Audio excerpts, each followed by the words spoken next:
अस्सलाम वालेकुम। अभी हम पढ़ने जा रहे हैं मिनिमलिस्ट प्रोग्राम, जो कि एक लिंग्विस्टिक की थियोरी है। नोम चॉम्स्की ने सजेस्ट की थी। The minimalist programme was introduced by Noam Chomsky in the year 1990s. He outlined this theory in his book The Minimalist Program, which was published in 1995. In his book, Chomsky presents his ideas about how language is structured and generated using minimal and efficient rules. ठीक है, अब पहले आपने ये समझना है कि जितनी भी थ्योरीज़ हैं, like universal grammar, transformational grammar, word classes, वो सारी थ्योरीज़ चॉम्स्की ने सिंटैक्टिक स्ट्रक्चर में रखी हैं। ठीक है, और यूनिवर्सल ग्रामर की भी उस बुक में रखी है। लेकिन ये जो मिनिमलिस्ट प्रोग्राम है वो एक बनी बनाई लैंग्वेज पे वो रिसर्च करता है, एक्सपीरियंस करता है कि अगर एक लैंग्वेज यूनिवर्सली हमने अडॉप्ट भी कर ली, उसके अलावा ट्रांसफॉर्म भी कर ली, फ्रेजेस भी आ गए, फिर भी कहीं ना कहीं कमी है कि समझ नहीं आता कि ये सारी चीज़ें कैसे डेवलप होती हैं, कैसे कंस्ट्रक्ट होती हैं। ठीक है, in this theory Chomsky tries to understand how language works and how we create sentences. ठीक है, it's like solving a puzzle. Let's imagine we are building a sentence with Lego blocks. ठीक है, LIGO blocks को आप ऐसे समझ सकते हो कि किसी भी ब्लॉक को हम ब्रिक्स से बना रहे हैं या बिल्डिंग को। सही है, तो first we have a box of Lego blocks which represent the lexicon.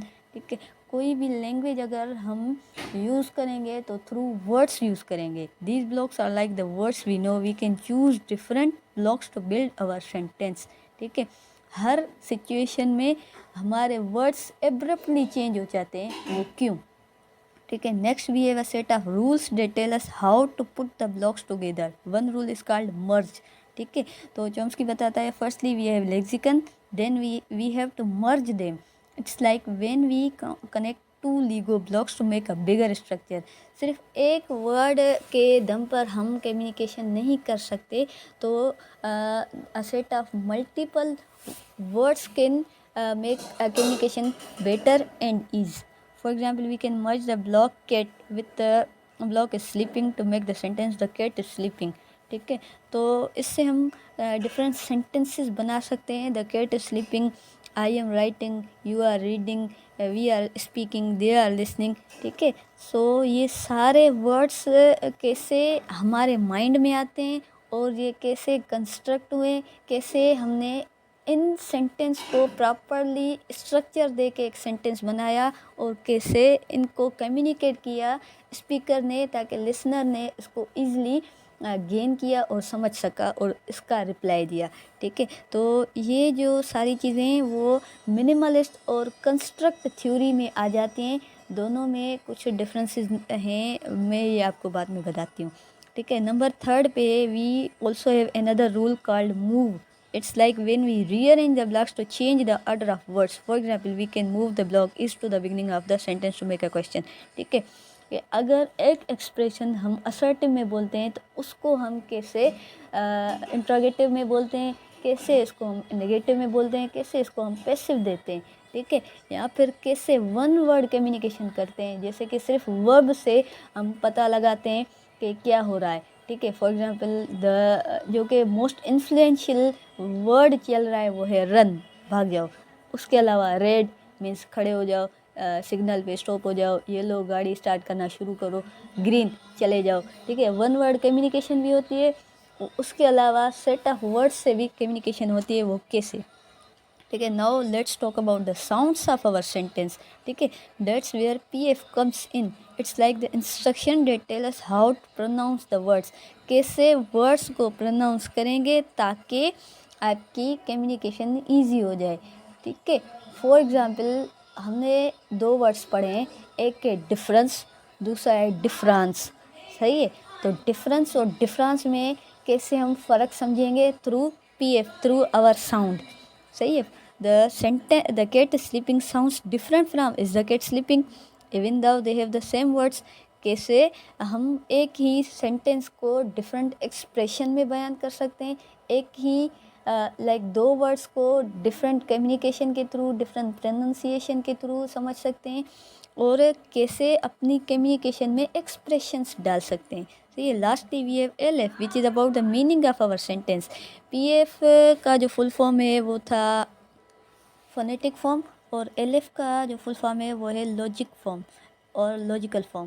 Lastly, we have LF, which is about meaning of our sentence. It is like the message we want to convey. For example, the sentence "the cat is sleeping" tells us that the cat is currently resting.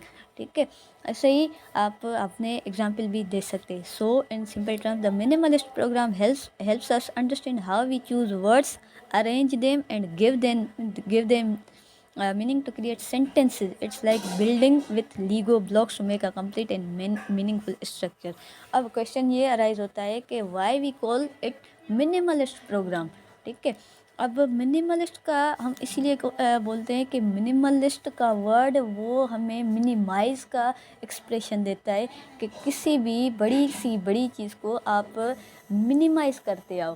ठीक है, complicated चीज़ों को simple बना के देखो और फिर communication को अपनी कम्युनिकेशन को एक तो क्लियर रखो और सिंपल रखो.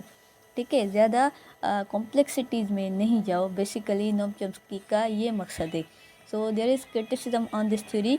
Minimalist programme has faced some criticism. Some linguist argue that it can be quite abstract and complex. ठीक है, कि making it challenging to apply to real world language data. ठीक है, अब क्रिटिक्स बोलते हैं कि क्या ज़रूरत थी मिनिमलिस्ट प्रोग्राम की, जबकि we have phrase structure grammar, we have constructor, we have generative grammar, we have transformational grammar. तो इसकी क्या ज़रूरत थी? हमें पता है लैंग्वेज को हमने इजी रखना है. उसके अलावा other suggested it may overlook the importance of other factors such as social and cultural influences on language. ठीक है, कि अगर हमारा कल्चर है, जैसे बलोची कल्चर होता है, तो वो अपनी बात को सिंपल नहीं रखते. मेरा ये पर्सनल पॉइंट ऑफ व्यू है. और ज़्यादातर जो much ado about nothing Shakespeare बोलता है, वो भी यही बोलता है कि जो विमन है वो अपनी लैंग्वेज को सिंपल नहीं रखती, कॉम्प्लेक्स रखती है. तो क्या ज़रूरत थी इन सारी थियरीज़ की. Additionally, some critics argue that the minimalist program places too much emphasis on syntax and does not give enough attention to other aspects of language like semantics or pragmatics. They believe that a comprehensive theory of language should consider all these aspects. एक theory तभी best बन सकती है जब उसमें सारे language के aspect cover हो जाएं. This was all about minimalist theory. Thank you.